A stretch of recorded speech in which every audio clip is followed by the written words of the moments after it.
Tatizo ambalo halifahamiki. Wenzangu wameeleza mapungufu yote ya ndani ya katiba kwenye kikao chetu, wameeleza misimamo yetu, na mimi nakuja kueleza tu hatua ambazo tutazichukua. Tuna hatua mbili. Hatua ya kwanza ndio hii imezungumzwa na wengi, kwamba tutapeleka malalamiko yetu ili kuomba tafsiri ya zile ibara zilizokiukwa ndani ya kikao cha Baraza Kuu. Na tutafanya hivyo sio kwa maana hatujui katiba. Katiba inatuhitaji, kama hatujaridhika na maamuzi yaliyofanyika, basi tukate rufaa kwa ngazi inayofuatia. Ngazi inayofuatia ni mkutano mkuu.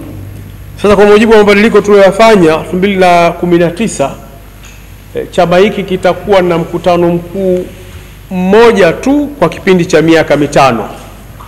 Sasa kama unakuwa na mkutano mkuu mmoja kwa kipindi cha miaka mitano, tafsiri ya kawaida maana yake utakuwa na mkutano mkuu wa uchaguzi tu, na ukitokea mwingine utakuwa wa dharura. Katika mazingira tulionayo, siamini kama wanaweza wakaita mkutano mkuu kwa ajili ya kuja kusikiliza rufaa zetu. Yaani ufanye budget ya kutumia milioni 600, 700 ili uje usikilize rufaa za wanachama zilizokatwa kutokana na matumizi mabaya ya katiba. Hilo hatuliamini. Sasa kwa kuwa tupo ndani ya siasa hizi muda mrefu na tuna dhamira ya kutosha, tukatafuta njia nyingine ya kupitia.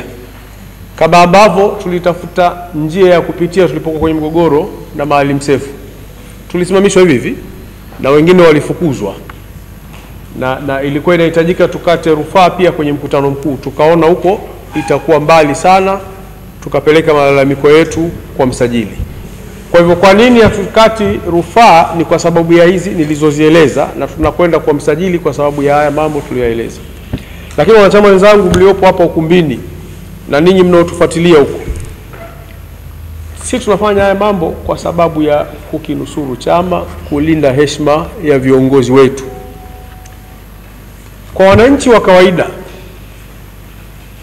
na jana aliyetoa tamko hili pamoja na sama limeandikwa na Profesa Lipumba, na mimi naungana na Mheshimiwa Bobali hapa, siamini kama Profesa Lipumba anaweza akaandika tamko lile kwa sababu moja kubwa. Katika lile tamko lile kuna watu wawili muhimu sana, ondosha Kambaya na watu wengine wote. Kuna mtu ni muasisi wa chama hiki, na Januari 27 alipoteza ndugu zake katika maandamano ya Pemba, Musa Haji Kombo. Sio muhimu kwa sababu ya hilo, lakini muhimu pia kwa sababu hivi sasa ndio makamu mwenyekiti wa chama chetu.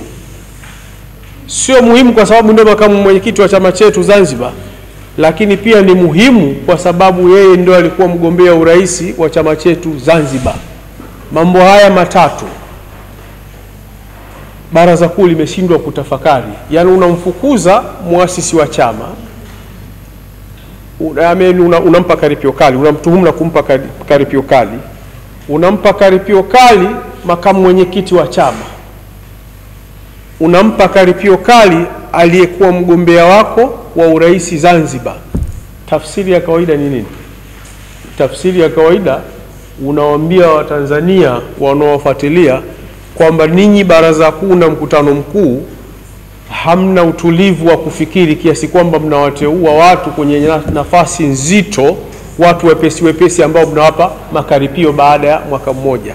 Maana yake kama angelikuwa Rais Musa Haji, ilikuwa mmempa karipio rais wa Serikali ya Mapinduzi ya Zanzibar. Unamfukuza mgombea mwenza, aliyekuwa mgombea mwenza wa serikali ya Jamhuri ya Muungano wa Tanzania, Bi Hamida Huweshi. Maana yake unapeleka salamu kwa Watanzania kwamba ninyi sio makini katika kutafuta watu wa kuwaongoza. Mngelikuwa makini, msingemteua mtu ambaye baada ya uchaguzi kwisha mnakwenda kumfukuza chama. Yaani ingelikuwa ndio rais mgombea mwenza amepita na mgombea wake, maana yake ulikuwa unakwenda kumfukuza makamu wa rais. Hizi ni fedheha ndani ya chama. Na haya yanafanyika kwa sababu wanaomshauri mwenyekiti si watu wenye weledi wa kutosha katika siasa.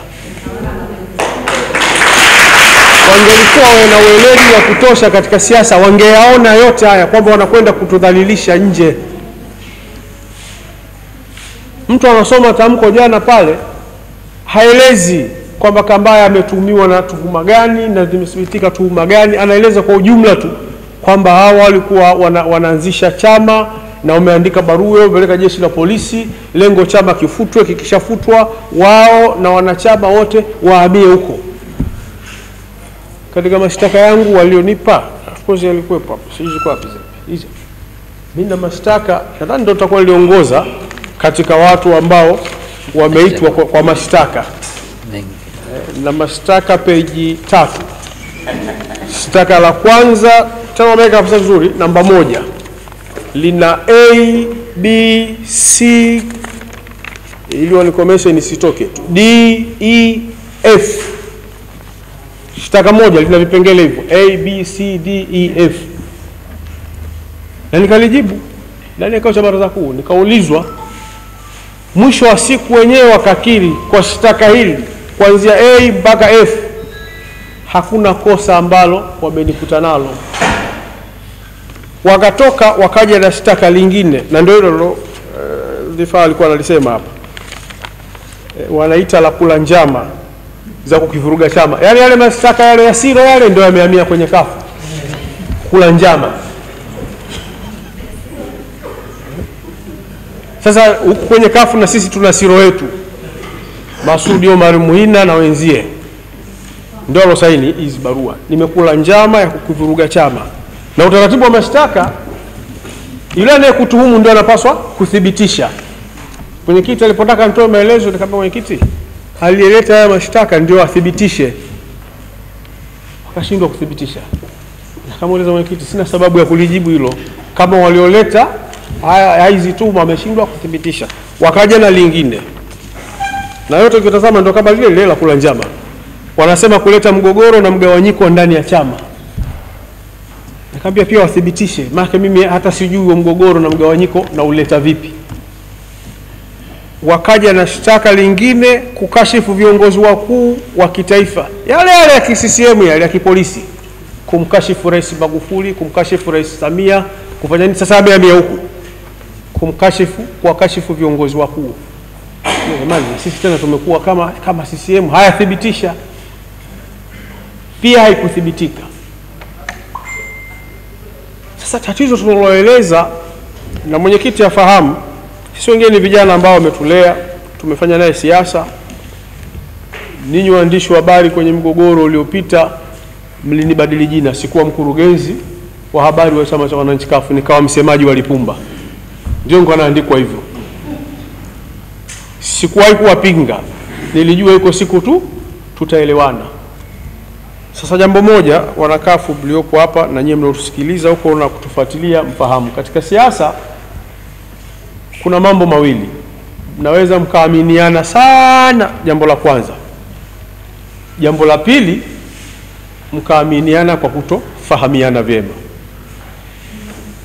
Kwa unamfahamu mtu, unamwamini katika kipindi kile ulichokuwa nacho, baada ya hapo umuelewi tena.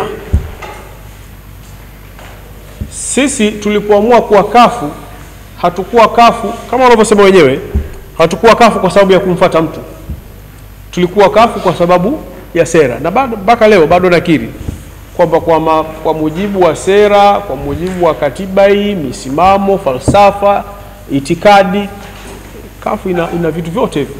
Tatizo ni sisi sasa tunayokwenda kusimamia hizi habari. Hivi tunakuulizeni, kwa mujibu wa katiba hii, wajumbe wa baraza kuu wanaotoka Zanzibar wa kuchaguliwa wanapaswa kuwa 20. Sasa baraza kuu likaamua kufukuza wajumbe 6. Hata kama kweli wangelikuwa na makosa hayo yanayosemwa. Hivi kweli baraza lenye kufikiri kwa utulivu unaweza ukaamua kufukuza wajumbe wa baraza kuu 6 kwa makosa ambayo yanaweza yakazungumzika? Na kama ni kweli na sio kweli, kwa sababu kukosoa jambo sio kweli na haiwezekani. Yani haiwezekani sisi tunasisitiza kuikosoa serikali na serikali ikubali kukosolewa na wapinzani. lakini serikali wapinzani wenyewe hawakubali kukosoana wenyewe kwa wenyewe. Tunawasisitiza serikali wafuate katiba ya nchi, lakini sisi wenyewe hatuwezi kufuata katiba za vyama vyetu. Mimi nimefukuzwa kwa kura 22 ndani ya baraza. Kura 17 zimekataa. Katika hizo 22 kura 3 sio za wajumbe halali. Ukiondoa kura 3 katika 22 unabaki na 19. Wakati huo tuna wajumbe wa baraza kuu 8 tupo nje. Manake unapokuwa unatutuhumu na bado hujathibitisha tuhuma zetu, kwa mujibu wa katiba hii sisi tuna haki zote zinazotimizwa kwenye kikao cha baraza kuu na tulisaini kama wajumbe. Nachotaka kusema hapa, tuliruhusiwa kupiga kura kwa sababu bado hatujafukuzwa, hatukupewa fursa ya kupiga kura. Kama sisi 8 tungepiga kura, maana yake kila kura 8 zingekwenda kwa mtuhumiwa mmoja. Mimi ningepata kura 8 na zile kura 17 zilizopigwa mle ungekuwa na kura ngapi? Wakati zilizonikataa zao 19. Kwa utaratibu huo waliotaka wao.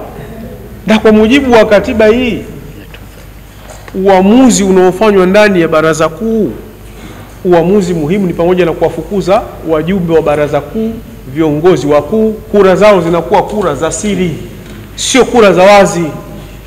Baraza limeamua kupiga kura za wazi ili kuona katibu mkuu atanyoosha mkono wapi, influence wapiga kura wapige wanavyotaka wao. Kuna wajumbe kama 3 wakaamua hawakupiga kura yote, si ya kufukuza wala si ya kukataa. Sasa wenzangu wamesema na mimi narejea kusema, lakini hii ni hatua ya awali, tutakwenda kwa msajili. Yanaweza yakatokea kutokea huko. Yakitokea kutokea huko, tutakaa na kuamua maamuzi mengine. Kwa sababu, na hii naomba, najua mlionipigia simu kunitumia message nifanye subira, nisiwe na nini, nakubali subira zenu. Tunakwenda kwa msajili.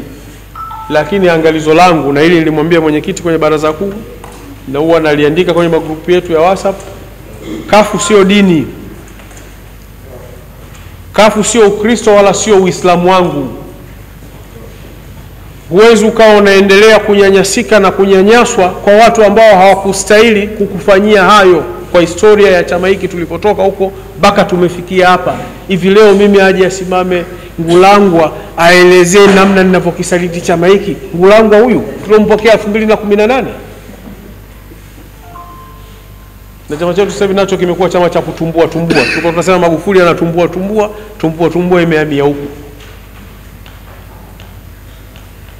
Muhimu kwa wanakafu, muhimu kwa viongozi, wajumbe wa baraza kuu, mnaweza nyinyi wenyewe mkajitafakari kutokana na maelezo yaliyozungumzwa hapa Abdurazaki, mkaamua kukileta chama katika yale mazingira ya umoja tunayoyasema.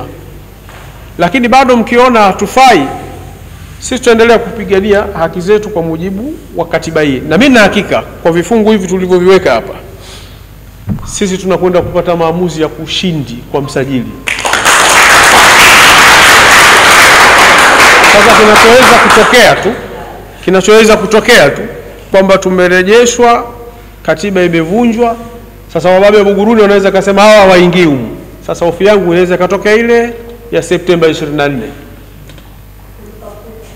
Tutaingia lazima kwa sababu ni haki yetu.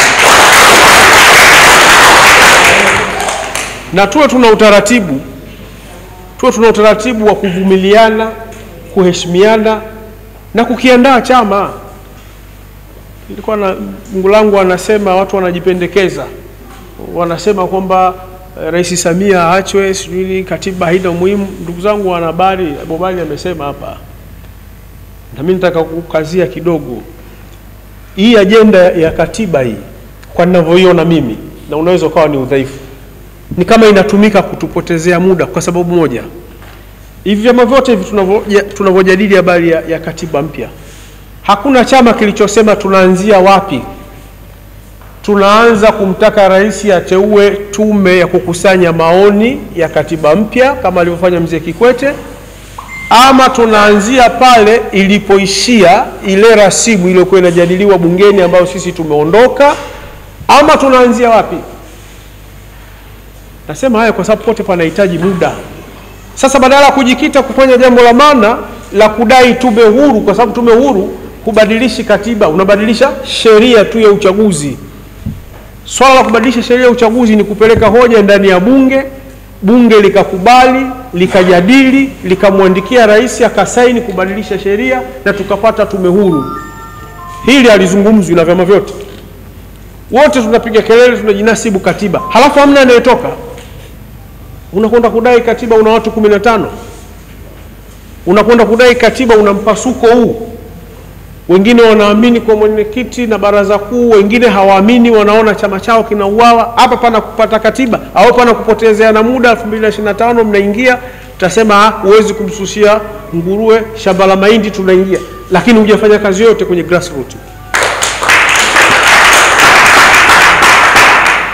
Walituaminisha na naamini kwamba haki huwezi kupewa kwenye kisahani kama unapewa halua. Basi tuonyeshe, twendeni tukafanye kazi huko chini. Twendeni tukaijenge kafu. Ajenda ya katiba sio ajenda ya chama kimoja, ni ajenda ya nchi nzima. Wanahabari wanaitaka katiba, walimu wanaitaka katiba, wakulima wanaitaka katiba, lakini wanasiasa, watu wa uchaguzi, ajenda yao muhimu ilipaswa kuwa tume huru ya uchaguzi. Hiyo ndio inatoa mwelekeo wapi tunakwenda. Sasa na mimi ukinikuta natoa maoni yangu hivi, haya ni maoni yangu mimi Abdul Kambaya. Sasa usitake nifate maoni yako wewe. Wewe una maoni yako pia utayasema. Midhali tu uvunji katiba ya chama cha wananchi siwe.